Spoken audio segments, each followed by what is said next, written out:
What if I told you the world's next great trade hub isn't in Asia, the Middle East, or even the Americas, but right in the heart of the Caribbean, a place known more for reggae and beaches than skyscrapers and cargo ports?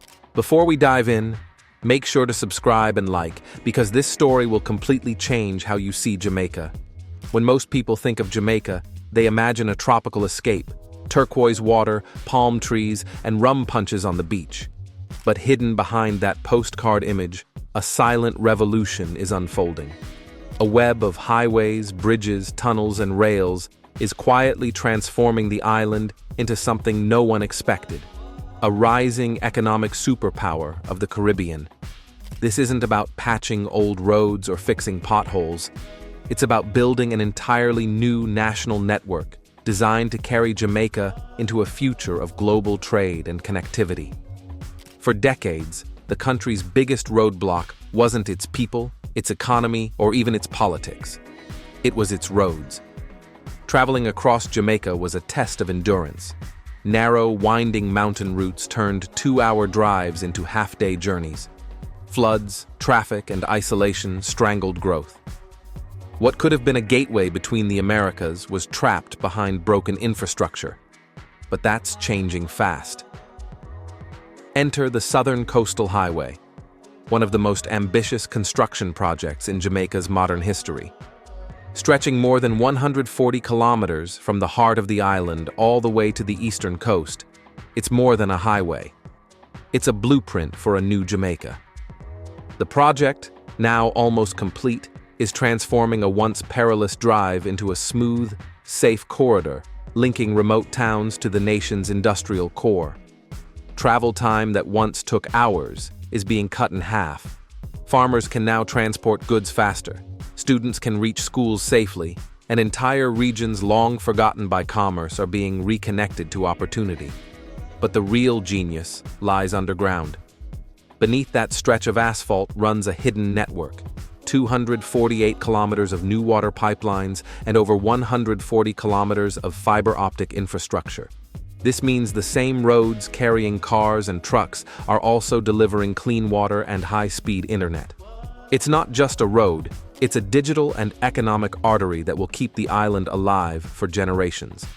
And while the South is being reimagined, the West is fighting its own battle, the fight against gridlock. Montego Bay, Jamaica's tourism capital, was choking under its own success. Endless traffic made it nearly impossible to move, costing millions in lost time and opportunity. The solution? The Montego Bay Perimeter Road Project, a $274 million initiative that will reroute traffic around the congested city center. The highlight is a breathtaking 180-meter bridge over the Montego River, Jamaica's largest yet. By 2026, the city will finally breathe again. But this project isn't just for convenience. It's part of a national strategy to create efficient corridors that attract investment, open new industrial zones, and build resilience into Jamaica's growing urban centers. Each section of road is designed not only for cars, but for future utilities: water lines, telecom systems, and smart infrastructure that can evolve as technology does. Thousands of local workers have been employed, gaining skills and certifications that will last a lifetime. Jamaica isn't just building roads, it's building a skilled generation. Still, no project symbolizes Jamaica's transformation more than Highway 2000, the bold, mountainous backbone connecting Kingston in the south to Ocho Rios in the north. It's a highway that slices through rock and jungle, bridging a geographic divide that once split the island's economy in two. What used to be a risky 2-hour journey is now a direct drive in under an hour. Completed in phases, with new extensions reaching Manchester and beyond, Highway 2000 has become the modern spine of the nation. And the transformation didn't stop there. In a country once known for having one of the oldest railway systems in the Western Hemisphere, trains vanished in the early 90s, leaving behind rusted tracks and ghost towns. But now, that sound of steel on rail is returning. The Jamaica Railway Corporation has reignited the engines, starting with freight. A 15-year deal signed in 2025 will move more than 1 million tons of raw materials annually, limestone, gravel, and industrial goods, across the island. This approach is smart. Freight revenue funds the network, reduces road congestion, and cuts carbon emissions. It's sustainable progress, and it's already paying off. But the long-term vision goes even further. Once the freight lines are stable, Jamaica plans to relaunch full passenger routes, giving commuters and students an affordable, reliable alternative to overcrowded highways. Beyond that lies something new: luxury tourism railways connecting Montego Bay to scenic landmarks like the Appleton Estate, where travelers can enjoy panoramic countryside views aboard modern, comfortable trains. It's nostalgia powered by innovation, reviving a proud part of Jamaican heritage while creating a new stream of economic growth. What ties all of these projects together, the highways, the bridges, the trains, is data. Jamaica's leaders aren't just thinking about transportation, they're building digital foundations right alongside it. Every new road carries fiber optic cables that link rural towns to global internet infrastructure. This fusion of physical and digital networks means small businesses can thrive, startups can emerge outside cities, and logistics can operate with real-time precision. Jamaica is building not just roads, but a smart nation. Strategically positioned near the Panama Canal and major Atlantic trade routes, Jamaica is turning its geography into its greatest weapon.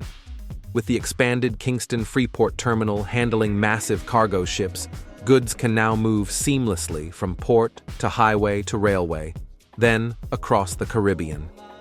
In the near future, Jamaica could rival regional logistics powerhouses like Panama and Singapore, serving as the Caribbean's central hub for trade, storage, and redistribution. Billions of dollars are already flowing into these developments. Investors are betting big, and for good reason. The government projects that Jamaica's logistics and infrastructure boom could generate over 100,000 new jobs, directly and indirectly, transforming not just the landscape, but the livelihoods of millions. For the first time in modern history, Jamaica's economy isn't just surviving, it's being engineered to compete on a global scale. Look around, the signs are everywhere. The South is humming with the engines of new highways. The West is lifting bridges into the sky. The North is thriving with tourism, connected by the smooth flow of modern roads. And the old railway lines, once forgotten, are alive again, carrying the weight of Jamaica's new ambition. This is more than development. It's a national rebirth. The island that once struggled to connect its own towns is now connecting continents. And the hum of progress echoing across its valleys and coasts is the sound of a small island daring to build a big future. So the question now is, which project do you think will shape Jamaica's destiny the most? The highways carving through mountains, or the trains reviving the spirit of movement? Let me know your thoughts below. And if you want to see more stories about nations rewriting their future, make sure to subscribe and like for more.